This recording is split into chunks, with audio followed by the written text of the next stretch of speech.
chapter 6. Book of Joshua chapter 6, verse 20.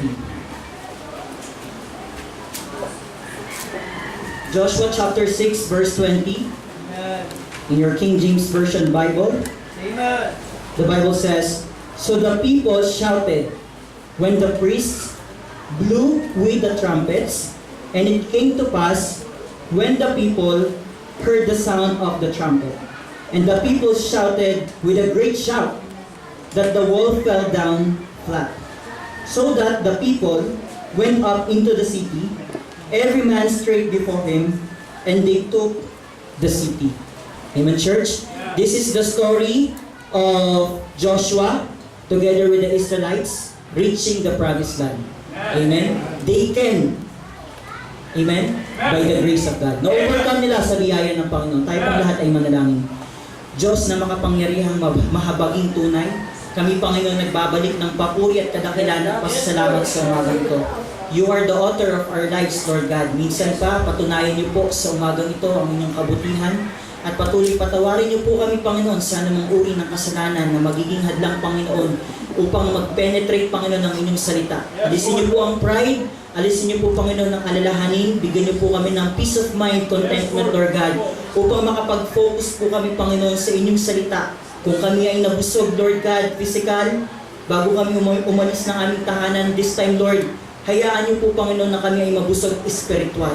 Lord, gamitin niyo lamang po ang inyong lingkod bilang tagapagsalita. Kayo po ang mangusap, Panginoon, sa puso at isipan ng mga kapatid po namin na naririto ngayon. Lord, Heavenly Father, wala kaming magagawa kung kami hiwalay sa inyo. But by your grace, and always by your grace, Lord God, we always can, and we can overcome things, Lord God, by your grace. And this is all we ask, Lord, in mighty name of Jesus Christ. Amen. Everybody will say, Amen. Amen. Makakaupo na po tayo. Amen, church? We can by the grace of God. And ito rin po yung ating pong tema sa susunod na linggo. At mas maganda, church, we are praying lahat at mas madagdagan pa tayo dahil ang ating pong tagapagsalita ay pinatunayan na rin ng Panginoon sa kanyang buhay ang kanyang kabutihan. Amen? Church, this is the story of Joshua. Aware naman po kayo sa story ni Joshua, di ba? Lahat po ba aware? Nagde-devotion po ba tayo? Nagbabasa po ba tayo ng salita ng Panginoon? Amen. Mahirap, kapatid, masasabihin mong weekend by the grace of God, but you're not reading the Word of God. No? Ano yun? Tawag dito? Kabalintunaan. Opposite. Parang sinasabi mo na weekend by the grace of God, pero hindi ka naman nagbabasa ng salita ng Panginoon. That's why bilang isang Kristiyano, mahalaga na tayo ay nagbabasa ng Biblia. Amen? Kasi yan po ang ating pagkain spiritual. And we can by the grace of God because we have the Word of God. Amen? Nandito ang biyaya ng Panginoon, kapatid. Kaya napakahalaga na magbasa tayo ng salita ng Diyos. Amen? In the story of Joshua, ito po yung time na si Moses ay ginamit ng Panginoong instrumento para i-save or alisin from the land of Egypt yung mga taga-Israel. But after ng buhay ni Moses, ilang taon po nabuhay si Moses? Ilan, Ma'am Divine? 120, amen. Talaga nagbabasa si Sister Divine. 120 years po. Sa panahon natin, bihira na yung mag-120, no? Sir Paulo ata, abutin eh. 120, sir? Pero ilan na lang ngipin ni Sir Paulo noon. Pero sa biyaya ng Panginoon, kaya. Tama, Sir Paulo? Amen. Pero ito po ang question eh. Si Moses, naging unable to reach the promised land. Pero, matalino ang Diyos. Hindi niya hinayaan na maiwan yung mga taga-Israel na walang hahaliling leader. Amen? That's why, nandiyan si Joshua. And in this story, ito na po yung, in this verse, ito na po yung outcome ng kanilang faithfulness. Ito na po yung outcome ng kanilang paniniwala sa Panginoon. Ito na po yung outcome ng faithfulness nila. Na yung goal nila, from the land of Egypt, ma-reach yung promised land. Okay? Ilang years po naglakbay ang mga taga-Israel, ang mga Israelita sa wilderness? 40 years. Imagine that. Meron kang pupuntahang lugar Merong ipinangako sa iyo ng Panginoon, yet it takes 40 years para ma-reach mo yun. Ang daming kinuha siguro ng Panginoon sa mga taga-Israel for 40 years. Ewan ko na lang kung ano pang hindi nila matutunan for 40 years. Amen, church? Kaya ang paglilingkod sa Panginoon hindi talaga patagalan. Yes, sir. It's the matter of your heart. Kahit gaano ka pakatagal na nandito sa church, o sabihin natin ikaw ay naligtas ng ganitong taon, and it counts how many years, pero kung wala naman tayong natututunan, sabihin mo man ng weekend by the grace of God, kitang-kita naman ang patotoo mo, baliwala rin. Amen? Sa testimony po ng mga taga-Israel, na-reach po nila. Meron pong naging guide sa pamamagitan ni Joshua. Meron pong ibinigay ang Panginoon na overcome po nila yung kanilang goal. Na-reach po nila yung promised land. Kasi according sa Bible, if you read the Word of God, itong promised land is large and spacious, potential talaga, magandang lugar. Kaya ito yung pangako ng Panginoon. It is the land of milk and honey. Talagang prosperous itong lugar na to. Kaya ito yung ibinigay sa kanila ng Panginoon. Pero hindi instant. Maraming pinagdaanan. Parang yung church lang din natin. Hindi instantly faithful agad tayo. Amen? Hindi instantly ito na agad yung church natin. Hindi instantly lahat mahaba ang palda. Amen? Hindi instantly lahat nakanektay. Ilang taon ang pinagdaanan. But we can, by the grace of God. Amen? Kaya church, sa nalalapit nating anniversary, we can, by the grace of God.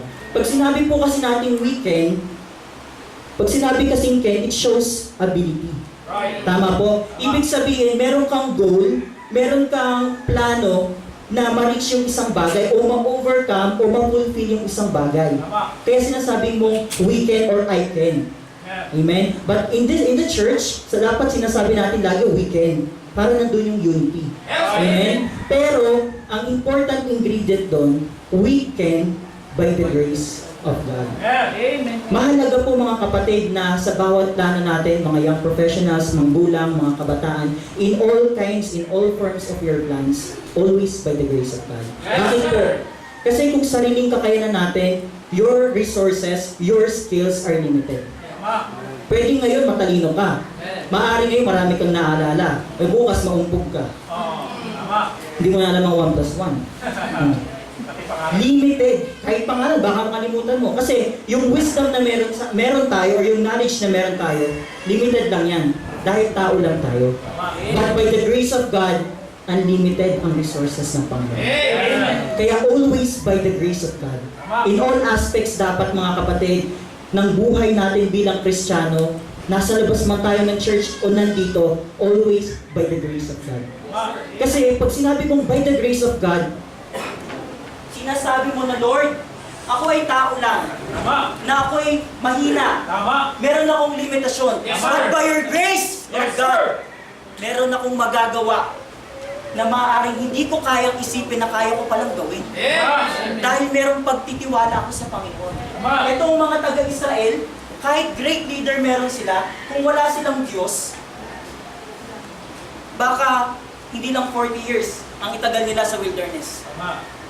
At church, kung wala tayong Diyos, baka walang pagkakaisa, walang pagunawaan. Baka hanggang weekend lang tayo, walang by the grace of God. Kasi sariling kakayanan lang natin eh. Tama? Kahit sa pamilya, pagpapaaral ng mga anak, sa pagtatrabaho ng mga young professionals, always by the grace of God. Hindi mo hawak ang desisyon na mag-i-interview sa'yo para tanggapin ka sa trabaho. Hindi mo hawak ang buhay ng mga magulang mo hanggang kailan ka nila pag-aaralin. Hindi mo alam, hindi mo hawak kung hanggang kailan yung resources ng magulang mo para pag-aralin ka. Dahil tao lamang tayo. But by the grace of God, for with God, nothing shall be impossible. Amen, church? For with God, nothing shall be impossible. We cannot by our own might, but always by the grace of God. Nakikita po ba natin yung kahalagahan sa buhay ng Kristiyano o sa ating mga Kristiyano ang biyaya ng Panginoon? Mahalaga po ba ang biyaya ng Panginoon? In church, ang biyaya ng Panginoon, hindi mo yan matatanggap kung ikaw ay hindi ka lugod-lugod sa harapan niya. Parang magulang lang yan. Kung merong hihiling sa'yo ang anak mo, nakikita mo na hindi siya deserving sa hinihingi niya, ibibigay mo ba? No. Ito tolerate mo lang siya. Na pag humingi siya sa'yo, kahit hindi tama yung ginagawa niya, ibinibigay mo. So the next time around, pag humingi siya, alam niya, yung thinking niya, pwede naman. Diba? Kung gano'n yung treatment sa atin ng Panginoon, may magpe-pray pa kaya? May magiging faithful pa kaya? Na kahit di naman ako batid ng Sunday, di naman ako mag-prayer meeting, okay lang, ibibigay naman ng Panginoon. No. Fair ang Panginoon. Amen, church? Yes. Now the question is, in the story of Joshua and the Israelites, what are the graces of God? Ano ba yung biyaya ng Panginoon para kaya nila na-overcome yung kanilang goal? Amen? Kasi kung walang plano walang plano sa kanilang Panginoon, walang itinuturo sa kanilang Panginoon, wala pang 40 years, baka dinala na sila doon ng Panginoon sa promised land. Pero merong tinuturo ang Panginoon. And thank God, natutunan ng mga taga-Israel, at ngayon, nakita nila yung biyaya ng Panginoon. Sa ating din church, meron. Itong story ni Joshua, ng mga taga-Israel, applicable din po ito sa atin. Dahil meron din tayong mga pagsubok. Meron din tayong mga goals sa buhay natin. Sino po ba dito yung walang goal? Yung pag-uwi mamaya, okay lang matulog maghapon. Sir Jonathan, mo lang gagawin? Hindi po pwede mo lang gagawin, Sir Jonathan. Lahat tayo may goal.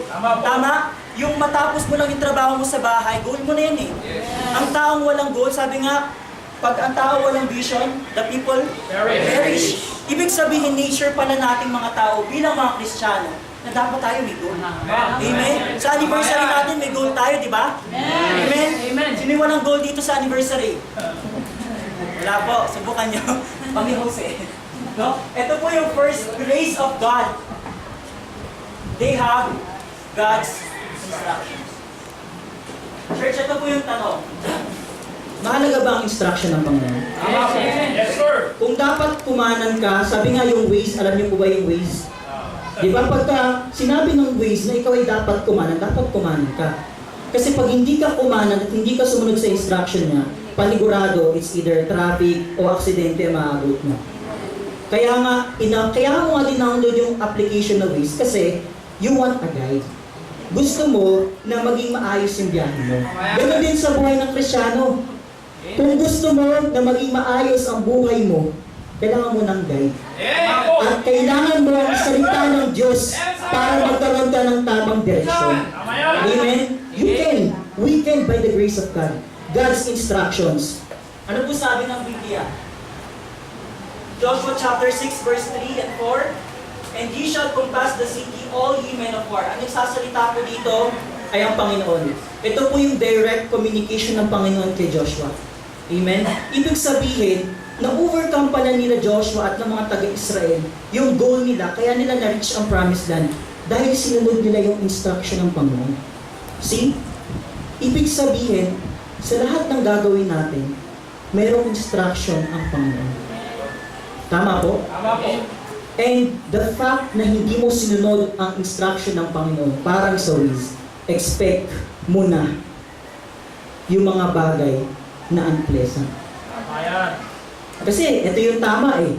Dalawa lang naman yan, tama o mali. Wala namang or yan eh. Kapag hindi ka dumaan sa tama, saan ka dumaan? Sa mali. O may makikita ka bang tama sa mali? O wala, mali yan eh. Kung gusto mong pupunta ka sa tama, doon ka dumaan sa tama.